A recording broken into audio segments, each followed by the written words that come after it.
हाग्रामा महिलारिया सासे जिर' हाग्रामा महिलारि सारा दिनैनि दिनाव फेक्टर नंला 40टा समस्तियाव जोङो जेरैखि जाया देबोरगाव समस्तियानो माने बांसिन भट लानानै जोङो देरहानो हागोन आं मोनसे खोथाखौ बेनो बुंनो सानो मानोना हाग्रामा महिलारि सारा दिनैनि दिनाव फेक्टर नंला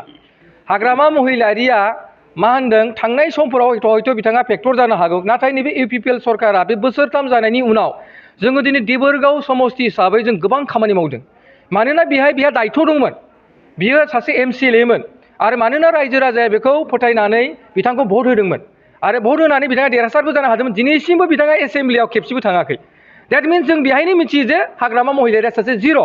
आरो हाग्रामा महिलारिया गावनि समस्तियाव मोनसेबो उन्नतिनि खामानि मावाखै मानोना हाग्रामा महिलारिया दिनैनि दिनाव जोंनि थाखाय फेक्टर नंला इउपिपिएलनि थाखाय मानोना सोरबाया साननो हागौ गुबुन 40टा समस्तिनि मानसिफ्रा साननो हागौ जे हाग्रामा महिलारिया दाबो फेक्टर नाथाय हाग्रामा महिलारिया गुबुन समस्तियाव लानानै गुबुन मानसिफोरखौ लानानैसो बे फेक्टर देखायबाय थादों नाथाय गावनि समस्तियाव बिथाङा जिर' मानोना दिनै बिथांनि उसुंसे दिनै मोनसे समाव जोङो प्राइमारि दानो हायाखैमोन देबोरगावआव दा दिनै जों प्राइमारि दानानै बुथ कमिटि दानानै बिथांमोननि गेजेराव जोङो आसनिफोरखौ जों होगासिनो दङ मानोना नोंथांमोना थांनानै रिपर्ट लानो हागोन आरो ओंखायनो आं सानो दिनैनि दिनाव हाग्रामा महिलारिया जोंनि देबोरगाव समस्तियाव खुनु फेक्टर नङा आरो नोंथांमोना बेखौनो आसा खालाम फैगोन 25आव खुनु भयदे हाग्रामा महिलारिया सिफ जाया जोंनि प्रमद बर'आनो सिफ जागोन बे खाथां मानोना जोंनि बे 40टा समस्तियाव जोङो जेरैखि जाया देबोरगाव समस्तियानो माने बांसिन भट लानानै जोङो देरहानो हागोन आरो मानोना जोंनि दा 16टा प्राइमारियाबो ओरैबायदि मोनसे स्ट्रं जाना फैबाय आरो बेहाय नोंथांमोना नुनो मोनो मालाबा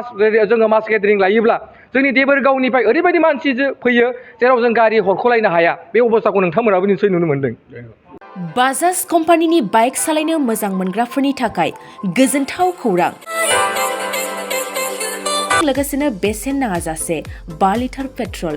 गंनै हेलमेट सीट कभार 12 टाइम्स वाशिं कुपन मोननो हागोन